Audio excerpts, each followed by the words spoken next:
harapan dari kakak-kakak kalian tetap sehat selalu, tetap stay safe di rumah aja.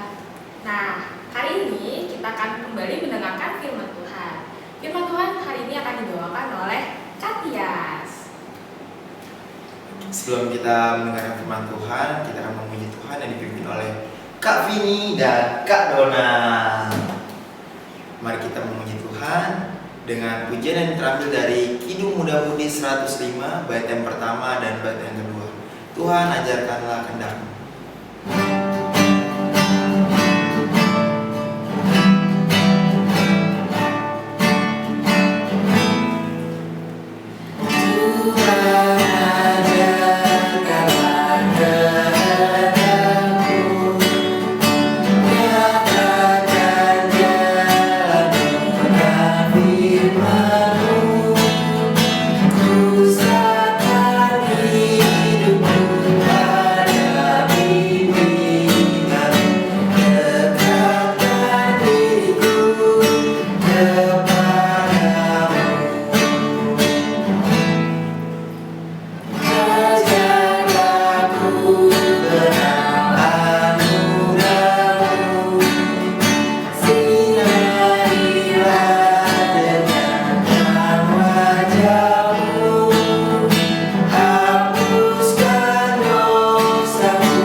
Teman-teman, kita akan menyanyikan lagu yang kedua, yaitu dari Gita Bakti 62, Siapa yang Berpegang. Baitnya yang pertama dan baitnya yang kelima.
Kita kembali mendengarkan firman Tuhan.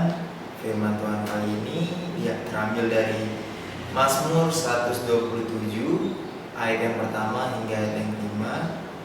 Teman-teman bisa buka teman-teman di rumah. Sebelum kita membaca Alkitab dan mendengarkan firman Tuhan, mari kita berdoa minta tuntunan Tuhan hadir dalam firman yang kita dengar. Mari kita bersatu dalam doa. Allah Bapa yang bertata dalam kerajaan surga, mengucap syukur atas berkat-Mu di hari ini. Kali ini kami mendengarkan firman Tuhan kembali. Kiranya Tuhan memimpin kami, siapkan kami untuk mendengarkannya, dan kiranya firman ini bisa menjadi berkat untuk kami menjalankan aktivitas kami sebagai bekal dan pandangan hidup kami. Kami sudah berdoa dan mengucap syukur, kiranya firman ini bisa didengarkan. Kami sudah berdoa dan bersyukur. Amin. Pembacaan Alkitab terambil dari Mazmur 127 ayat yang pertama hingga ayat yang kelima, yang menyatakan, berkat Tuhan pangkal selamat, Nyanyian Ziarah Salomo. Jikalau bukan Tuhan yang membangun rumah, sia-sialah usaha orang yang membangunnya. Jikalau bukan Tuhan yang mengawal kota, sia-sialah pengawal berjaga-jaga. Sia-sialah kamu bangun pagi-pagi dan duduk sampai jauh malam dan makan roti yang diperoleh dengan susah payah, sebab ia memberikannya kepada yang dicintainya pada waktu tidur. Sesungguhnya anak-anak lelaki adalah milik pusaka pada Tuhan, dan buah kandung adalah sebuah upah. Seperti anak-anak panah di tangan pelawan, demikianlah anak-anak pada masa muda.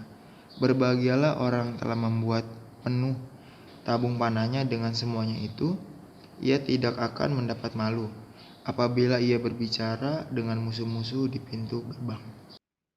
Demikianlah pembacaan Alkitab. Ya, bacaan kali ini terdapat dari Mazmur. Nah, teman-teman, sebagai informasi sebelum kita masuk firman-Nya, kita tahu dulu tentang Mazmur ini apa ya. Mazmur ini diambil dari bahasa Ibrani, yakni Mizmor. Yang sering diaja itu Mizmor, yang artinya sebuah nyanyian yang dinyanyikan dengan iringan musik. Nah, Mazmur ini berisi nyanyian pujian, nyanyian penyembahan, nyanyian syukur atas berkat Tuhan, dan ada juga doa pertolongan, doa perlindungan dan penyelamatan, dan doa mohon pengampunan. Nah, doa dan nyanyian ini ada yang bersifat pribadi dan ada yang bersifat nasional. Itu beberapa di antaranya menggambarkan perasaan seseorang yang paling dalam.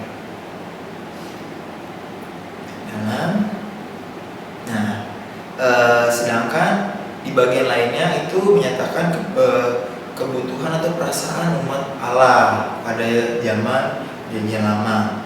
Nah, kitab Mazmur ini ditulis oleh beberapa orang, yakni ada Raja Daud, Raja Salomo, Bani Korah, Yedutun, Etan, dan Asaf.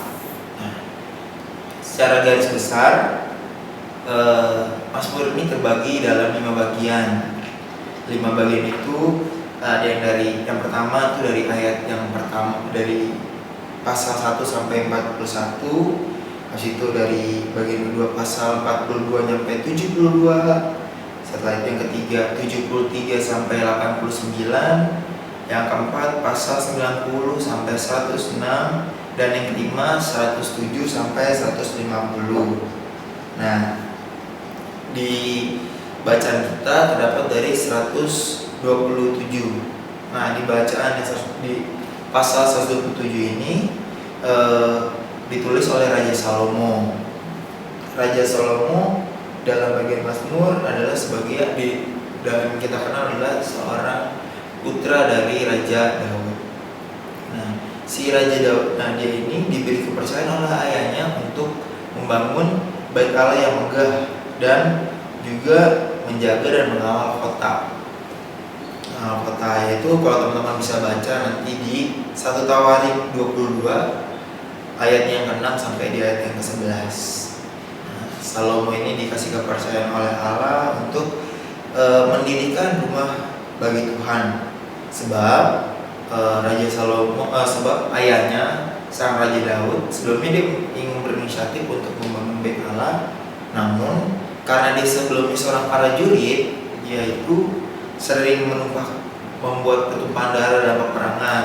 Nah, makanya tidak dikehendaki oleh Allah, makanya diberi kepercayaan oleh Allah ke anaknya, itu Raja Salomo.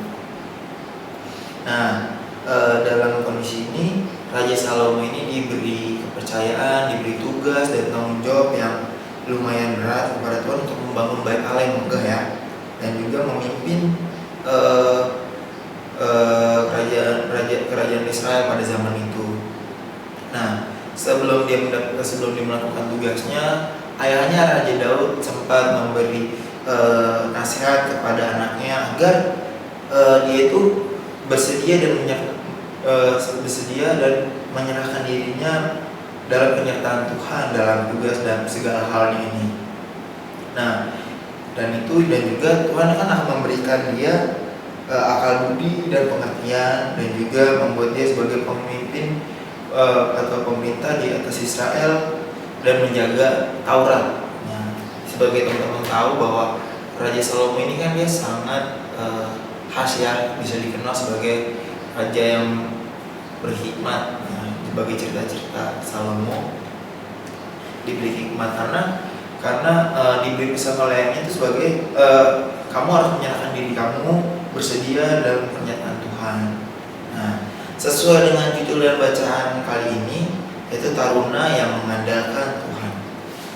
Nah, teman-teman tahu bahwa pada zaman itu Salomo berhasil untuk membangun bait Allah dalam perjalanannya. Dia mampu membangun bait Allah, menjalankan tugasnya dan yang perintah Allah.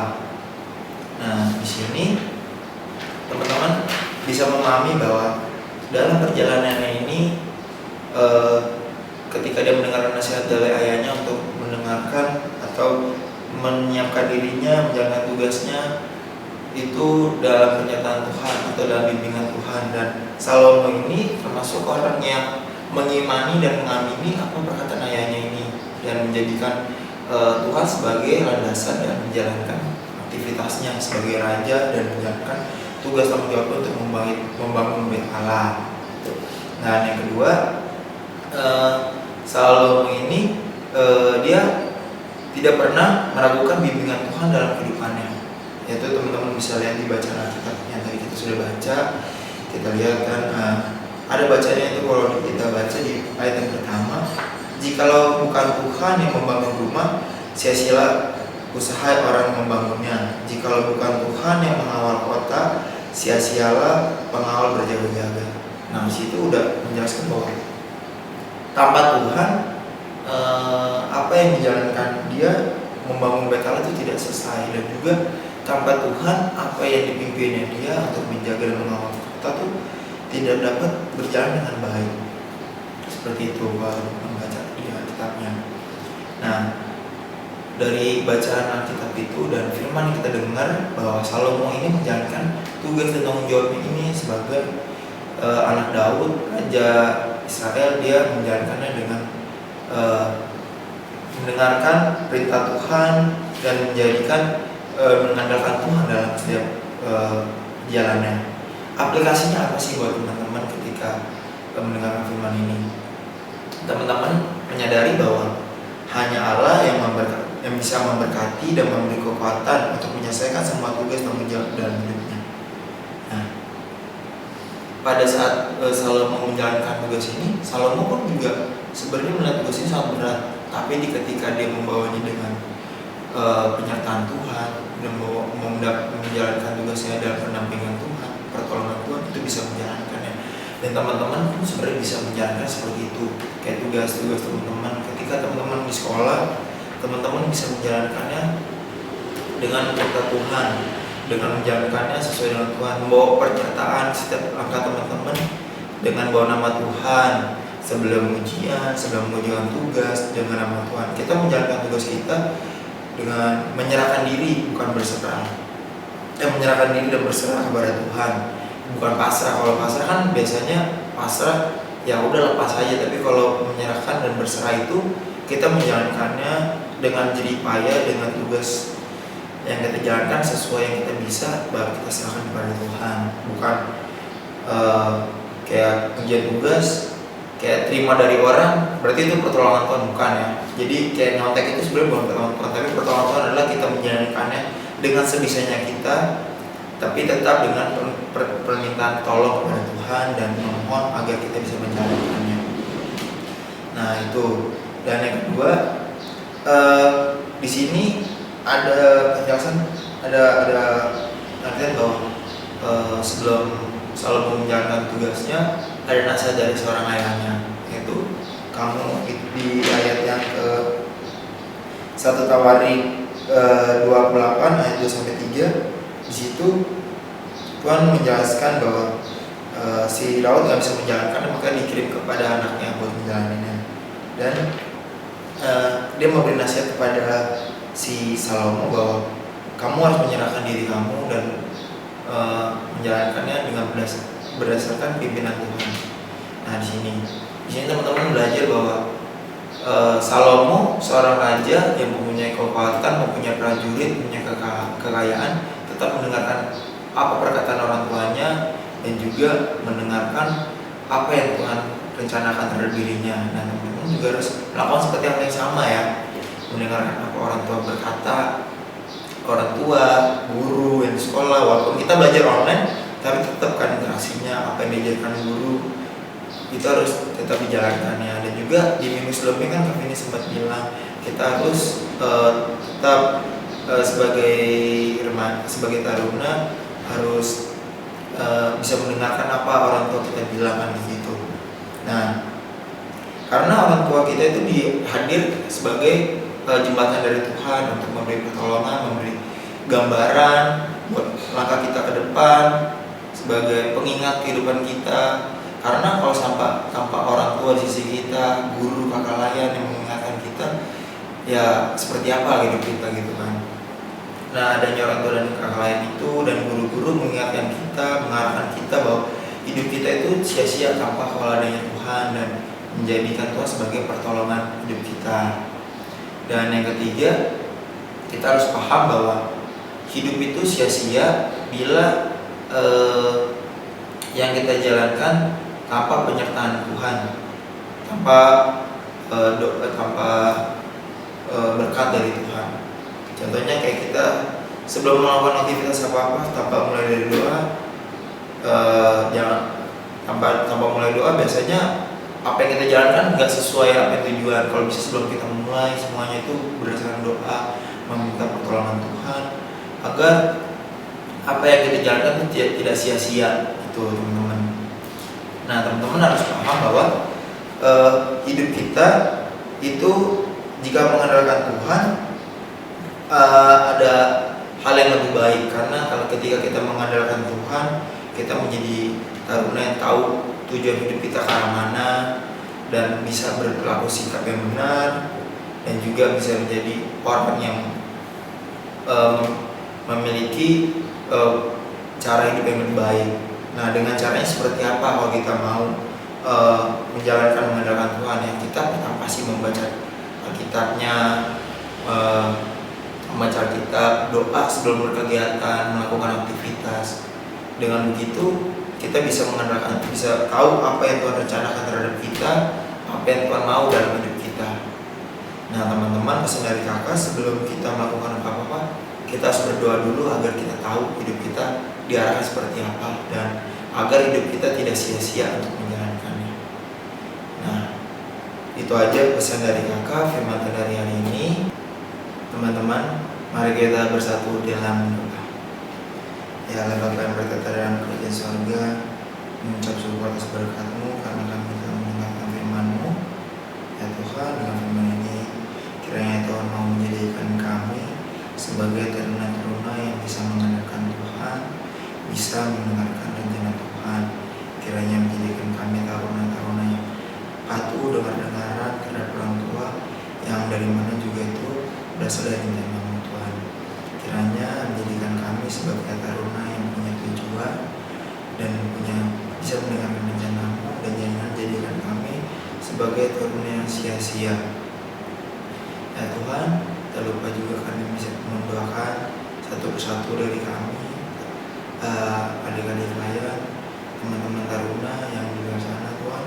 Kiranya Tuhan mau berkati mereka, berkati kegiatan mereka, berkati sekolah mereka, pendidikan mereka. Walaupun media mereka bersekolah tidak secara langsung menggunakan online, kiranya Tuhan bisa tetap menjadikan mereka taruna-taruna yang bisa terdidik, bisa dengar materi sekolahnya, bisa mengikuti pelajaran-pelajarannya, bisa dengar-dengar apa yang diajarkan oleh guru mereka di sekolah. Ya Tuhan, dan juga berkati kesehatan mereka masing-masing dari mereka, jauhkan dari sakit penyakit, mara bahaya, jaga kesehatan mereka Tuhan. Dan juga tak lupa kami mendoakan kakak-kakak layan, berkati mereka, aktivitas mereka, pekerjaan mereka, dari hari lepas hari, sehari-harinya berkati keluarga mereka, kesehatan mereka Tuhan jamah, Tuhan jaga, dan juga Tuhan berkati pergumulan mereka. Kiranya Tuhan mau dengar apa doa-doa dari kekalahan Tuhan. Ya Tuhan, kiranya ini doa kami yang sempurna, kiranya Tuhan bisa menyempurnakan, jadikan kami sebagai karunia yang bisa mengandalkan. Kami sudah berdoa dan mengucap syukur. Amin. Kita sudah dengarkan firman Tuhan, dan teman-teman sampai berjumpa di minggu depan, dan jangan lupa baca SBTH-nya ya.